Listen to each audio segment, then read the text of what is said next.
This is a Dreamcast disc and is for use only on a Dreamcast unit. Playing this disc on a hi-fi or other audio equipment can cause serious damage to its speakers. Dreamcast, up to 6 billion players. Welcome back to the stage of history. Why don't we play together? Hey, it's time to make some crazy money. Are you ready? Here we go!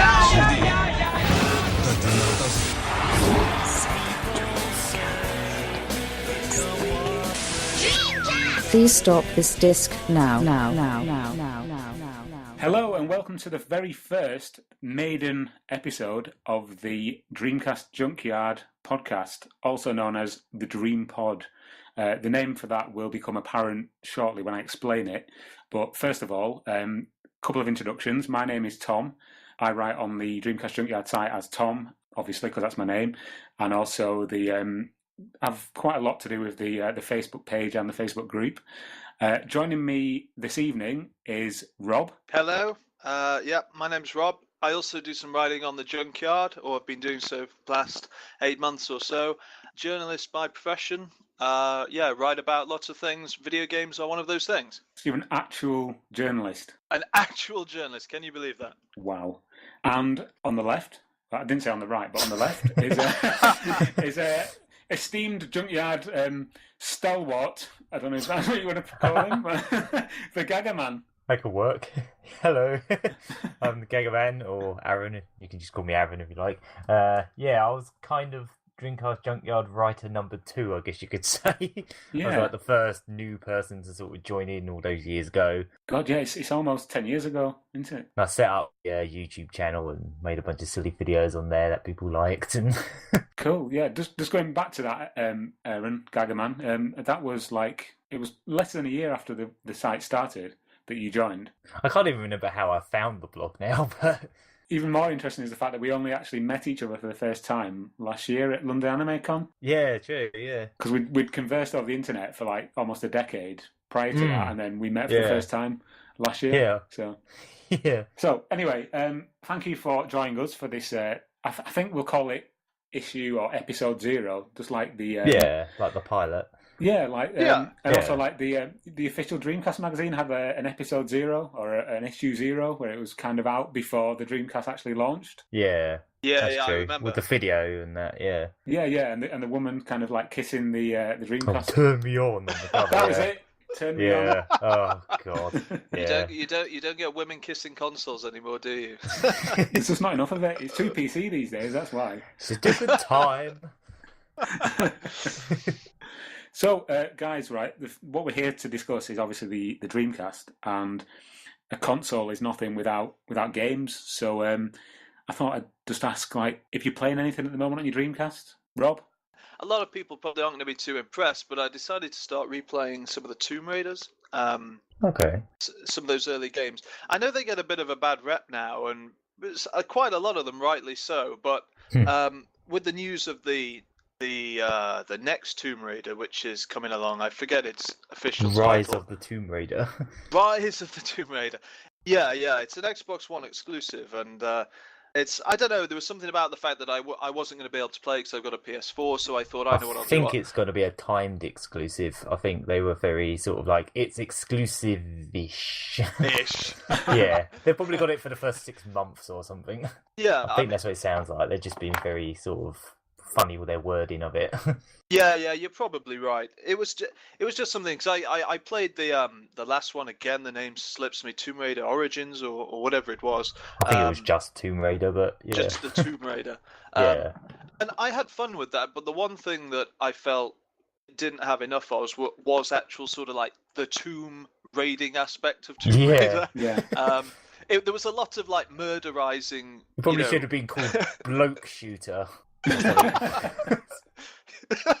Exactly. Yeah, you did a lot of bloke shooting and murderizing, but you didn't do much actual raiding of tombs. So I thought, great, so Tomb Raider: The Last Revelation and Tomb Raider Chronicles, two of the not so good Tomb Raider games, but they're on the Dreamcast, so I got them to hand, and I've been playing on those. They're as bad as you remember. I have to be honest. I can remember playing Tomb Raider: The Last Revelation, and it was after I'd already played it on the PlayStation. And I do remember being quite impressed with the graphics, especially in the first level where you get them like shafts of sunlight coming through the ceiling. I always thought, when in that one where you play as her when she was a bit younger, I always thought she looked really creepy. Yeah. Her I know what face you mean. was really weird. It almost kind of looked like she had braces, but she didn't, and she was just kind of. Mind you, Tomb Raider back then Lara Croft did look kind of odd back then. Wasn't it like a weird kind of thing where, like, if you could like position her where her face was right up against the camera, her facial expression would like change, and it was like a weird kind of like Microsoft Paint sort of animation. It would change, like her eyes would blink and like all that kind of thing. Oh boy.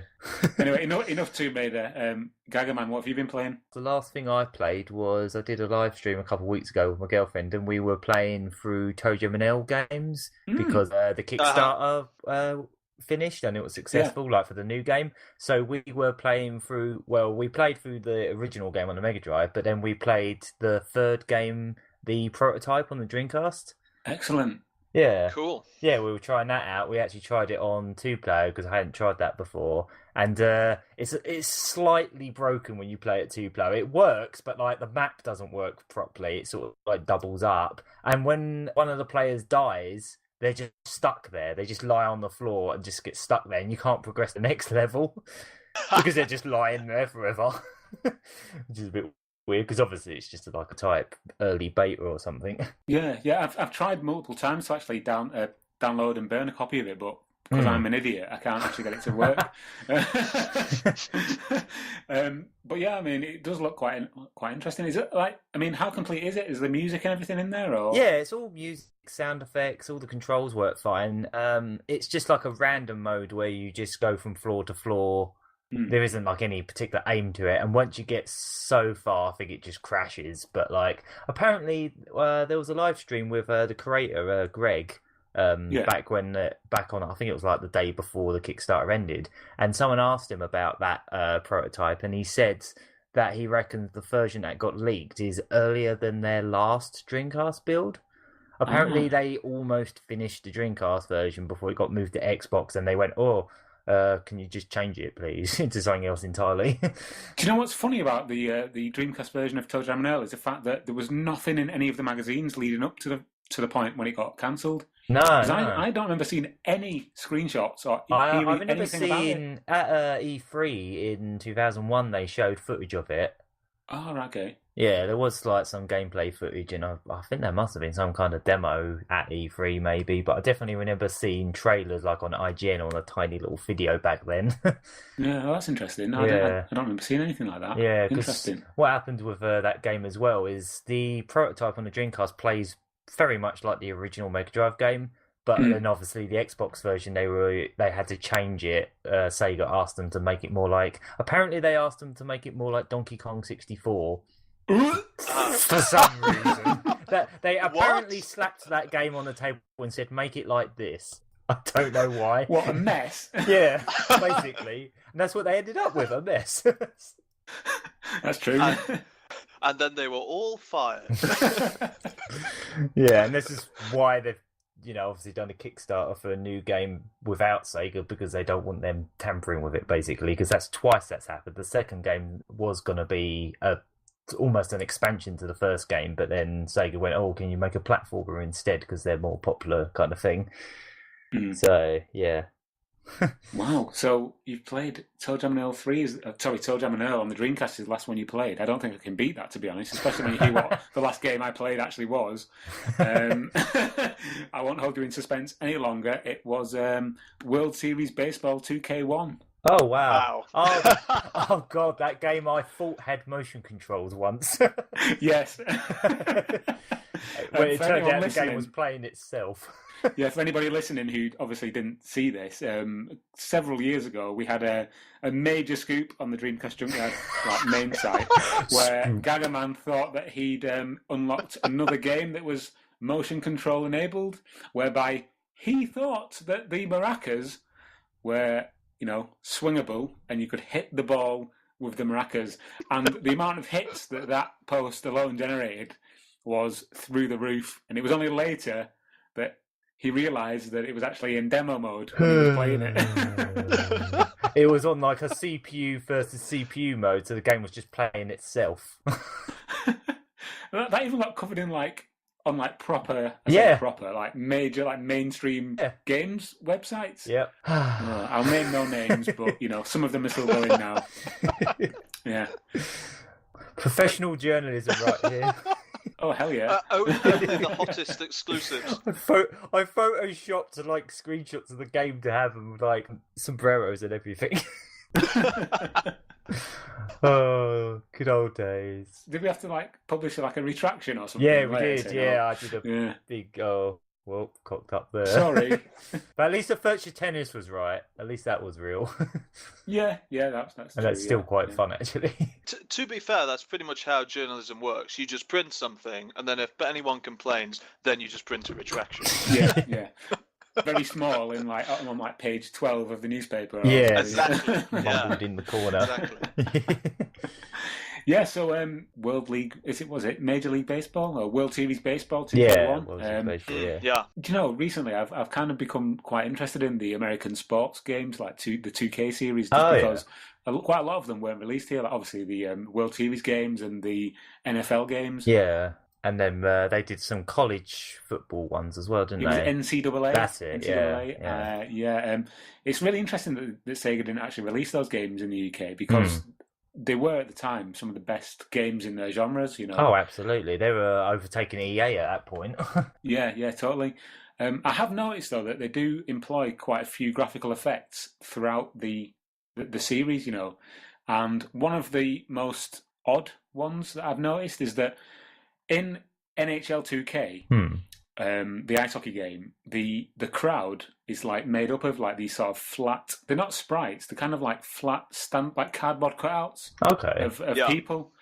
And in World Series Baseball, it's the same kind of effect. Okay. So that when the camera is panning around the stadium from within it, it looks like you've got this massive crowd. But then from above, it's as if there's nobody there in the stadium because the flat sort of 2D cutouts. It just looks really weird, Yeah, it looks really odd when the camera kind of zooms in from above and you've got this crowd eruption and there's just nobody in the stadium. To be fair, some games still do that now. I think I was watching someone playing Dragon Ball Xenoverse on the PS4 and all the crowds in the background for that were like that. Really? Yeah, I believe so. Or very similar. I think they got around it by making them... They were still cardboard, but they were folded over a couple times where the legs are and that. So when you see them from above, you see their legs. Like concertina typed. Yeah. Weird. Yeah, very odd. Yeah, apart from World Series Baseball, I've been playing a bit of Armada. Oh, cool. I like that the sort of top-down sort of space roaming 3D. Fun, yeah, Rob, have you played that? No, I haven't. I know of it, but no, I haven't had my hands on it. Yeah, it's and again, it's weird. Another one of those games that never got released in the UK, which probably would have had a massive. It probably would have done all right here. Yeah, bit of a cult following, definitely. Totally. So yeah, we're all playing quite an eclectic mix of different games there. Yeah. I don't know if it's a good mix, but it's a mix. It's something. Could it be described as a slew? Maybe, I don't know. Probably, yeah, let's go with that. Okay, moving on to a slightly different subject. I just wanted to touch briefly on sort of how popular the group and everything has become on Facebook and the page. Definitely. Yeah. And just really, first of all, I wanted to thank everybody that's got involved and clicked and added themselves to the Facebook group and got the discussions going, because it's really good. I mean, we kind of not ignored, but we didn't really take advantage of that with the Dreamcast up until obviously we're in year 10 now. So I mean, I imagine how much bigger it could have been if we'd embraced it way back when. But just thanks to everybody. To be fair, when we started, I don't even think Facebook was a thing. Would we have had a Dreamcast Junkyard MySpace? Possibly, or a GeoCities. Oh God, yeah. GeoCities, wow, yeah. Angel Fire. Oh, I actually had an Angel Fire site at one point. Is it still live? Do you want to give the address out? Probably find it on the Wayback Machine somewhere. Just looking for that now. Oh, good luck. You'll be lucky to find that. But on the subject of the Facebook group, we have done a few like polls and things over the last couple of weeks, and one of the most interesting ones was the best 2D fighters poll. I don't know which way you guys voted. I think I voted for Capcom versus SNK, but I think a lot of the plus ones where it's just one person voting might have been me. It's quite a few. There's quite a few plus ones on there. I don't know if they were. I don't know how many people voted on what. Is the top one 5 votes or Anyway, Marvel vs. Capcom 2, I think. Well, that's what it was last time I looked. Yeah. Okay. What about you, Rob? Yeah, I voted for Mark of the Wolves. Oh, okay. I love that game. That's just it's a stunning versus fighter, and even though it's like a port and not a native original to the Dreamcast. Yeah, I just love that game. I think it's superb. Oh, that's odd because that's the one game on that list that's got votes that I have never really been able to get on with. I don't know why. I just can't seem to get into that one. I find it a bit too tricky or something. But yeah, I get the the appeal of it and that, but I've just never been able to get into that one. No, I can appreciate it. I mean, I'm looking at this list. We should probably read out what the list is, or at least the top ones. Of course, yeah. Just because obviously people might not have seen it. So you've got Marvel vs. Capcom 2 at the top. Street Fighter Alpha 3 comes in second. Street Fighter Third Strike in third. Garou Mark of the Wolves in fourth, Capcom vs SNK 2 in fifth, and Capcom vs SNK 1 in sixth. And then there's a lot more. There's The Last Blade, there's some of the King of Fighters and Guilty Gear X. I don't think it's surprising that you find some of the more, as you would say, technical versus fighters far down that list. I mean, Mark of the Wolves and the Last Blade 2 especially, I can understand why, if you weren't familiar with the sort of the genre of versus fighters, they could put you off because their systems, they're incredibly they've got very refined systems of combat, and unless you can exploit them, then they're not as sort of immediately as accessible as something like Marvel vs. Capcom 2, which is just insane. You select your characters and then you could just hammer loads of buttons and just watch like some redonkulous special effects happen, and then at the end of them all, somebody's on the floor and somebody's not on the floor with winner. Yeah. To be fair, I have to mention that was a game that actually got me into 2D fighters in the first place. I think the first time I played Marvel vs. Capcom 2 was in Florida in Disney World. There's a place called Disney Quest. I did a little video about it on our channel a little while back, but they had Marvel vs. Capcom 2 there, and I was just playing it all night against people, and that's what got me into like starting to buy all the Capcom games up, because obviously it's such a ridiculous game. It's the first one that sort of appealed to me, but then after that I really got into Capcom vs. SNK, with the second one being my absolute favourite on the Dreamcast. I agree with you entirely. I think they're incredible. I mean, don't get me wrong, I got Marvel vs. Capcom 2, I've had loads of fun with it. They're just crazy games, but I mean, as a guy, before there was a time before the Dreamcast. Really? Excuse me. What? Is that heresy? No, don't be daft. I come from a background with the Neo Geo and the arcades, and the versus fighters were specifically the King of Fighters and games like Fatal Fury, because Mark of the Wolves is essentially Fatal Fury. It is, just renamed. There was 10 years of development really with versus fighters, and they got to this absolute pinnacle, really, I'd say, just about the time of the Dreamcast was launched. Neo Geo SNK went bankrupt, and around about the same time the Dreamcast was launched. Well, give or take a few years, but my point stands that they were really at the sort of the height, I would say, of the versus fighters genre. Yeah, both SNK and Capcom were at their peak at that point, and then pretty much once the Dreamcast went away, their fighting games kind of died out a bit for quite a long time. It was only until like a few years back when Street Fighter 4 came out that they sort of came back around. I gotta say that Street Fighter 4 trailer, I think did Ken get a victory in that trailer? I seem to remember there was a bit sort of like the reveal trailer, and it's Ken versus Ryu, and there's such a it's an epic trailer. But as you say, that's the first big fighting game that's been released for years. Definitely. Sort of come back round a bit now. I don't want to get too far off topic, but not at all. I mean, I was going to jump in and say that my experience with 2D fighters is not obviously as great as yours, either of your twos, and I do own quite a few of the games on this list. But I have to be honest, I've never really been a big fan of 2D fighters. I mean, I can remember being like maybe about 12 or 13 and playing Eternal Champions on the Mega Drive with my brother. And was thinking, I don't like 2D fighting games. Do you know? That is really not a good That may have had something to do with it. Yeah, definitely. That's the reason why, right there. But it's like, I mean, I can appreciate how... I played one, I know I'll definitely never like any ever again because of that one. Well, I was just going to say that since like getting involved in like import gaming, so I've come quite late to the table when it comes to like NTSCU and NTSCJ gaming, especially on the Dreamcast, which is pretty daft considering how much of a love I've got for the Dreamcast. But it's only in recent months, really, that I've kind of got involved with like Garumak of the Wolves, and Guilty Gear X is another one that I find like really, really impressive. You know, and I think for someone like me who's not massively involved with like the like Rob said, the technical side of fighting games, I'm quite impressed with the more of the aesthetic side, the animation, and the spectacle. That's of kind some of of where these I games. come from it as well. That's what really appealed to me about like Capcom's fighting games back then, was mainly the animation. A lot of the time it was just like pressing buttons and seeing what kind of ridiculous shit happens. But yeah, totally. It's always I think what we can definitely take away from this list is that I think the Dreamcast really, it had so many good fighting games that there is really something for everybody. Like, I mean, it's definitely one of those genres that the console really nails, you know. Yeah.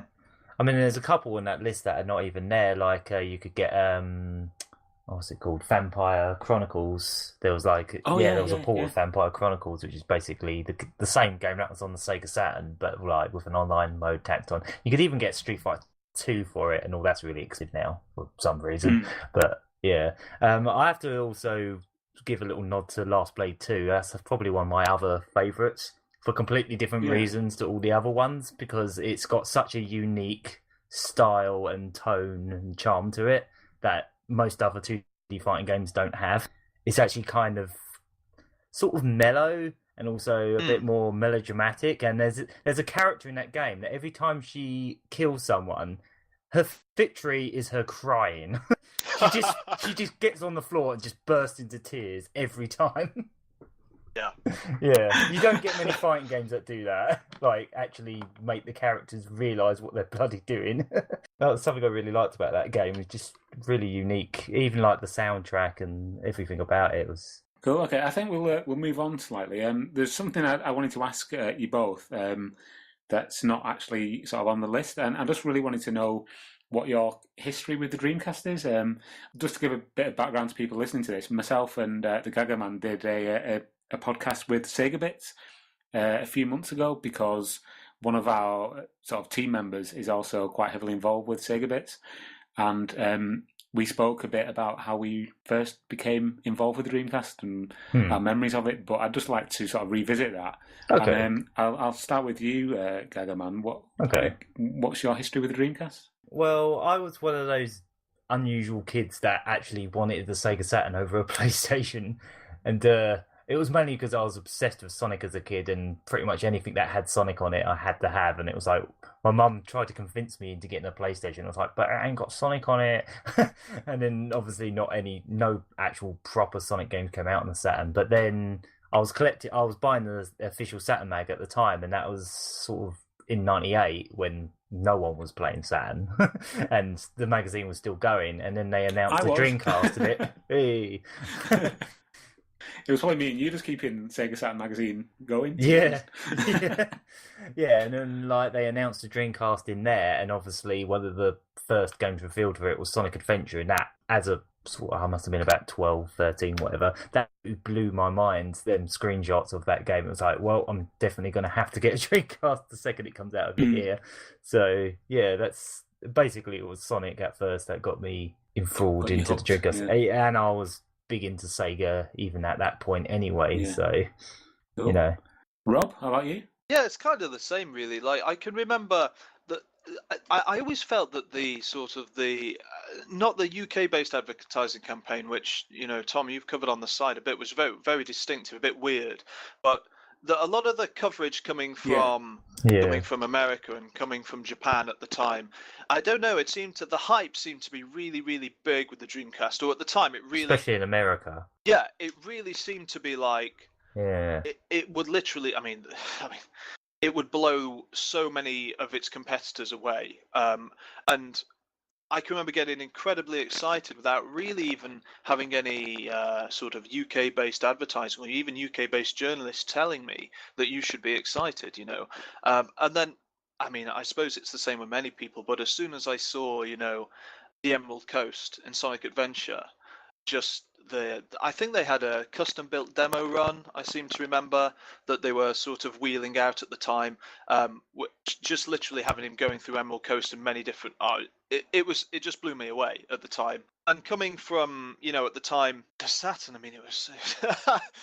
what can you say? The Dreamcast really did feel like it was sort of like turned to Sega as they were back in the Mega Drive days, when they were really competitive and they were like, right, we're just going to put our all into this. The Saturn, like in Japan, it was massive, but here they just didn't really try. They were just like, well, this isn't really working, let's just not bother. They just barely released anything here. That's right. And it just kind of went under the radar a little bit. But the Dreamcast, especially in America, it felt like they were really just like really putting their all into it, and in the end it really was a case of that was Sega at their absolute most creative peak. Like the games and their marketing was just like ridiculous. It was. For that system. I think you've sort of probably touched on why it was such it appealed to me so much, as well as that. I think you're right. I think it did remind you of just how good Sega were, and you definitely sort of forgot. Certainly in the West, you'd forgotten that in the 5 to 6 years prior to the Dreamcast being released, because of the Saturn, essentially. It has sort of soured the name. I mean, historically, Sega had got a pretty good base in Europe and specifically in the UK, but I'd just fallen out of love with the brand, I think, a bit. So when the Dreamcast came along and it just looked like nothing that you'd seen before, and when you see, you know, Sonic's being chased by that whale, I mean, it just blew me away. Yeah, I mean, I think for me as well, it was the same. I was a Saturn owner, and then I went towards the N64. But I mean, at the time, I was always looking. Even now, still, I'm always looking for the next thing that's coming out. You know, that's why I've got a PS4. Yeah. And again, it was no different when I knew the Dreamcast was coming. At the time, I had no access to the internet really, apart from at school. But so I was reading like magazines like Computer and Video Games and EGM, and you get these like grainy shots of like these games. Yeah. And I was like, wow, look at this! It's Sega Rally 2. Amazing. You know, I need this console. Yeah. You know, I need it. So yeah, from the moment really that it was announced, I was aware of it and I knew that it was coming. And as soon as prior to it being released in this country, a friend of mine had one. Wow. I would go around to his house and play on it, you know, and he had the old what's it called? What was it? Project Berkeley disc that was with Virtua Fighter 3, yeah. Virtua Fighter 3, yeah. So I mean, at the time we didn't know anything about what that was. Yeah. It was just like, oh, this is a nice tech demo, great. It was Berkeley. Yeah. So I'd go around to his house and play on his Dreamcast and play like Dynamite Deku and nice. or Dynamite Decker and that kind of thing. Wow. And then go back That's home and cool. play on like Rush 2 on my N64 and go, I don't want to play this anymore. I want to play on a Dreamcast. So yeah, as soon as it came out, I was really keen to get rid of the N64 and get a Dreamcast, and you know, the rest is history. Oh, so that's great. That was when my love for the console was born, really, probably out of spite and jealousy. What absolutely cemented the want of a Dreamcast as soon as it came out was about 6 months before the console came out, they just put a demo pod of the Dreamcast in my local cinema, and it actually had a playable Sonic Adventure build on it that had just a few levels. And I just kept going back there day after day to play it, and it just, again, you know, it just blew my mind. I actually got to play it, and I was like, yep, I need the system. Because I think the Dreamcast was the first time that I wanted a system from day one Because when the Saturn came out, I was just happy with my Mega Drive. I was like, can't they just make more Mega Drive games? I don't care. It's like I just want Sonic 4. Just get on with it. You were like aware of these new consoles, but you weren't like adamant that you had to have one. I couldn't care less about the PlayStation or the N64 at the time. When the PlayStation came out, I had a friend who lived around the corner who had a PlayStation, and the same Christmas that he got a PlayStation, me and my brother got an N60, a Mega CD. Oh wow, yeah. And we were like really like sort of impressed that we had like video footage on our Mega CD, and then we went around to my friend's house and he showed us like demo 1, and we were like, oh, for fuck's sake. Oh boy, really? You've got 3D polygonal dinosaurs. We've got Road Avenger. Road Avenger's awesome. I love that game. But yeah. Anyway, guys, we should move on. Yeah. Should. Something that Rob pointed out was that on launch, GameSpot, popular gaming outlet GameSpot, gave Sonic Adventure 9.2 out of 10, stating that it's a must-have game for the Dreamcast. And what we want to discuss now is, were they right? I mean, taking into consideration that things have moved on a lot since then, how do we feel? If that game was released now, what do you think the gaming press would have said about it, other than that it's unfinished? Well, Sonic Adventure is definitely one of those games that was the time and place kind of thing. Like, quite a few Dreamcast games I feel were a bit like that. They're kind of like, for the time, it was amazing. But when you sort of go back to it now, it is really showing its age. But, I totally agree. I mean, at the time, I think a lot of people were crying out for a new 3D Sonic game. Yeah. Because Sonic Extreme got, cancelled. Mm-hmm. And it'd been a while since there was a Sonic game, to be honest. A decent one. Yeah. I say decent. Going back to it now, the first thing that I notice is how sort of elasticated Sonic's face is when he talks. Yeah. He actually talks with his eyebrows. Yeah, that's true. Yeah. The entire face sort of contorts. It was before they knew how to do lip sync. Rob, what do you think? I thought about this because just recently, I in one of my posts on the Junkyard, I said that I thought that Sonic Adventure was one of the best launch games with a console of all time, and a few people disagreed with me. And it got me just thinking about actually, what did I mean by a launch game? And I think you're both right. I don't think Sonic Adventure actually holds up well at all now. I think it was a time and place game. It definitely still has its redeemable qualities to it. Definitely, there's still a few things in that game that are executed better than a lot of other 3D Sonic games since. There's just a few elements of it. I still really like the tone of it. I still like the plot in it. It's just the right amount of seriousness without being too serious for a Sonic game. And it is camp, though. Let's be honest. It is quite camp, yeah. Like, the voice acting's really bad, but like the actual plot with like Chaos and Takara and all that, I always thought was quite nice. And then I thought they kind of went a bit stupid with the second game, Sonic Adventure 2. It kind of went a bit ridiculous at that point. But there's still a lot of things I like about that game. One thing I'm curious about is, do you think it's better than Sonic 06? Yes, that goes without saying. Rob? Yeah, I'd agree. Okay. Yeah. Cool. I'm only asking because I've not played Sonic 06 and it's cheap in the shop near me. So I'm just unless you want a laugh. To be fair, Sonic 06 is so bad it's funny. Like, there's so many glitches in that game that would just make you roll on the floor. Did you ruffle? ROFL? Yeah. Well, just for an example, there's a guy reading a newspaper in the town, and you dash into him, and he falls off the chair, and he'll start walking back to the chair. But as he's walking back to the chair, he'll keep sitting down in the air and like springing out this newspaper out of thin air, just like constantly as he walks back to the chair, like whoop, whoop. Just stuff like that is really weird. And if another character's following you in that game, every single platform you jump on, they won't jump onto it. They'll just fall and die every single time. And they will scream as they die. So if Tails is following you, you'll be jumping on some platforms and you'll hear Tails go, Even Sonic 2 got that right. Yeah. Just because they launch, it's 06 under the, it's still Sonic Team, guys. It's still Sonic Team. But really, is it like, it's not the same guys who, probably did Adventure and... No. I think it was the last game that Yuji Naka worked on. I know that much, but I don't think he had that much of a role in it. He didn't program it or anything. I think he was just like a producer. But after that, that's when he left Sonic Team, I believe.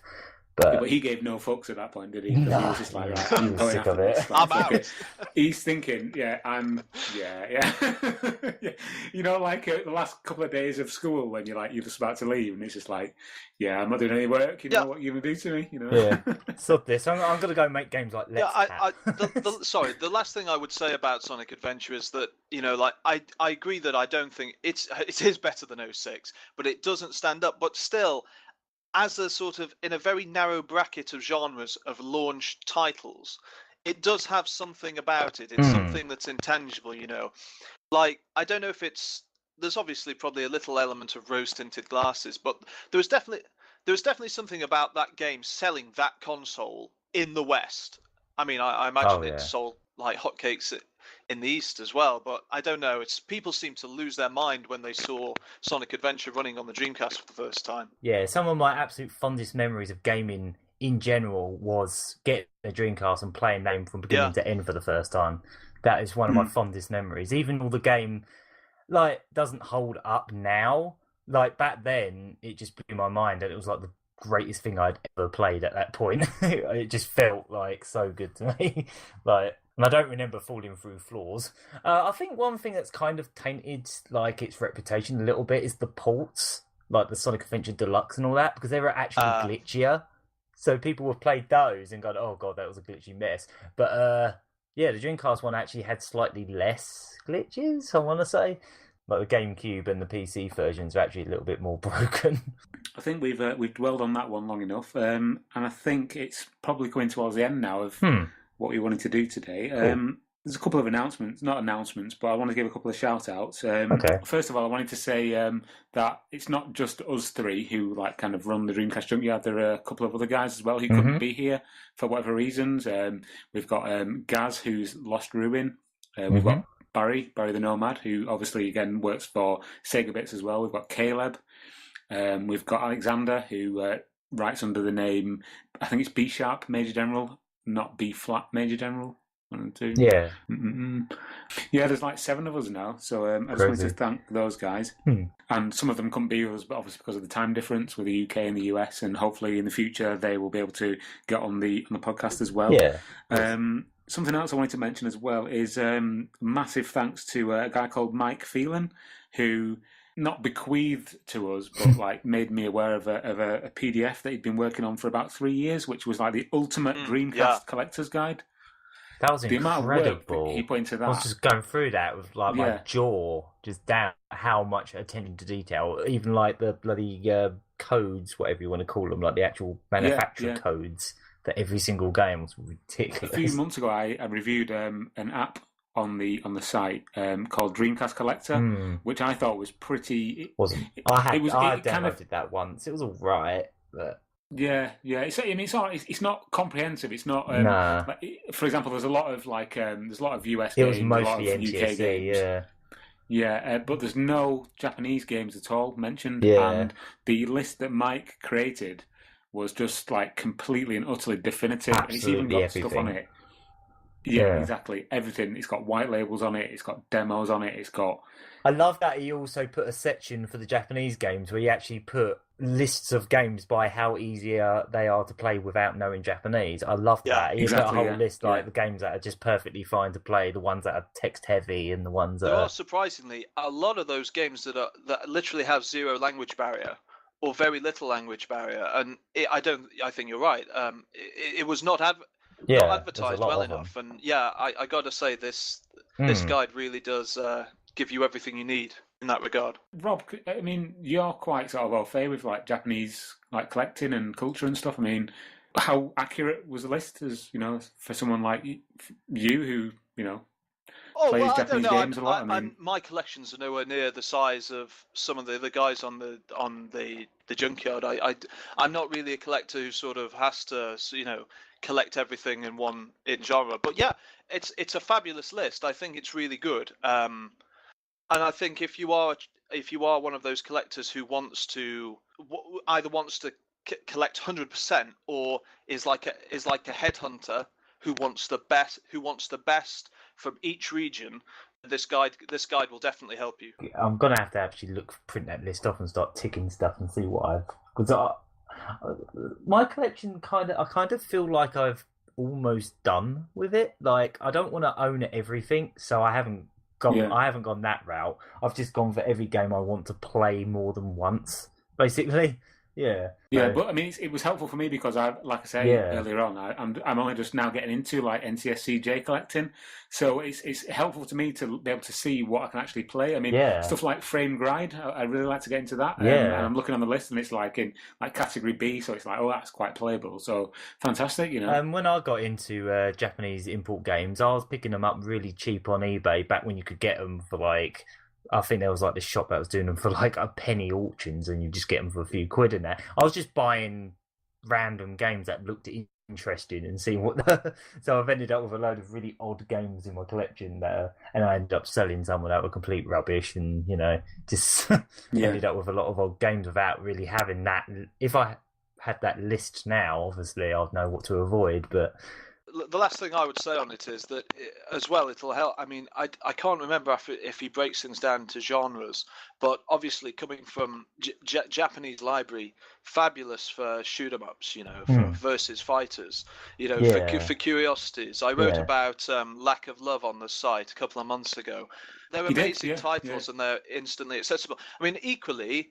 I also wrote about a game I played last summer, Key to E, which you. Oh, of course, yeah. Oh yeah. Was it Lack of? Was it Finding Love in the Northern City or something like that? I remember that being like one of the first like Dreamcast games announced in the Saturn magazine. I think like they were actually like reporting on all the first Japanese games that were announced, like D2 and stuff. And they actually said it in the magazine. Why do they keep announcing dating sims? Dating sims, they're still huge, but they were specifically huge through the 90s and 2000s. Sega Saturn was absolutely flooded with them, and the Dreamcast has got piles of them. Like when the Dreamcast sort of stopped, like here and everywhere around 2002, the Dreamcast just got flooded with that genre. There were hundreds of like PC ports, I think, just like thrown onto the system in Japan. The point is with those that you can't just pick them up and you'll be immediately turned off, not just by the genre, but just because of the language barrier. But as you say, this guide, of course, yeah. If you haven't seen it, see it. I really like it. And also, like I say, if you go to the website, the main Dreamcast Junkyard site, I've actually put a link to it in the top like ribbon. Oh, cool. So you can just like click on it and then you can download it. So that's really useful for people. Yeah, that's a nice idea. Yeah. Want to do that, yeah. Another thing I wanted to mention as well is just a thank you to a guy called Falco Gurkis, who is a lead developer on the soon-to-be-released indie RPG, Elysian Shadows. You've probably heard of it. Yeah, he very kindly agreed to, be interviewed. So I emailed him over some questions, and he sent back more than I could ever have imagined that he would respond to. Nice. Yeah. So a big thanks to him, and that's up live on the site now. It'll probably still be there by the time this actually gets published. Yeah. So thanks to him and the rest of the team as well. And one last thanks is just again to everybody who's taken up the invite to join the Facebook group and like the page and everything like that. And yeah, just a big thanks really for sure. from me and the rest of the team. I'm absolutely flabbergasted just how active the Facebook group has been. It's just been so many people chatting away about all sorts of Dreamcast stuff. It was absolutely brilliant. It's amazing, yeah. It's great to see how big of a community like the Dreamcast still has all these years later. It's not just us few bloggers just like on this blog. Talking into the void. Just talking into the void. Now we've actually just got like all the community sort of all in together. It's nice. I think it's funny as well. I mean, back when we first started the Junkyard, I mean, Gagaman will kind of back me up on this, but when it very first started, it was literally just like you say, screaming into the void because nobody was really listening or looking. It picked up pace quite gradually. It was a very gradual thing. Yeah, it took about 2 years to really sort of kick off. Yeah. But anyway, let's not dwell on the past. Let's look to the future. And I'm sure that in the future there'll be many more episodes of this podcast. And I did mention right at the beginning we wanted to mention why it's called the Dreampod, and the reason for that is because if you take the word Dreamcast and you take the word podcast, they've both got cast as the suffix. So we just kind of like chopped that off and like added the two together, and we came up with Dreampod. So we were kind of like taking 2 and 2 and going up with 5. You could have always just called it Cast, but that it doesn't have the really same worked ring, as well. Yeah. Cast. So that's like a half-baked explanation for the reason it's called the Dreampod. I thought it was quite clever. So did Rob.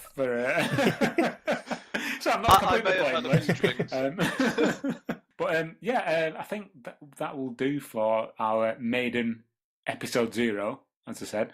And I'd like to thank Rob for joining us, and also the Gagaman for joining us as well. Yeah. Guys, anything else you wanted to add just before we wrap up? Yeah, keep playing on the Dreamcast. Guys, also, if you wanted to sort of do your Twitter handles, people can follow you, or you can find me on Twitter at the Gagaman, and if you want to find me on YouTube, you could just look up Lucky Hit, and that's my gaming channel. Excellent. Rob? Yeah, I'm on Twitter. I'm at rnicholasj. That's at rnicholasj. Cool. I'm on Twitter as at TomLeeC, and you can find us on Facebook at facebook.com/the Dreamcast Junkyard. You can also join the Facebook group, which again is under the same name. It's just groups, the Dreamcast Junkyard, and also the main site is www.thedreamcastjunkyard.co.uk. And I think that will do it for us this time. Awesome. So join us again for the next episode. Bye. See ya. Bye. Please stop this disc now. Now.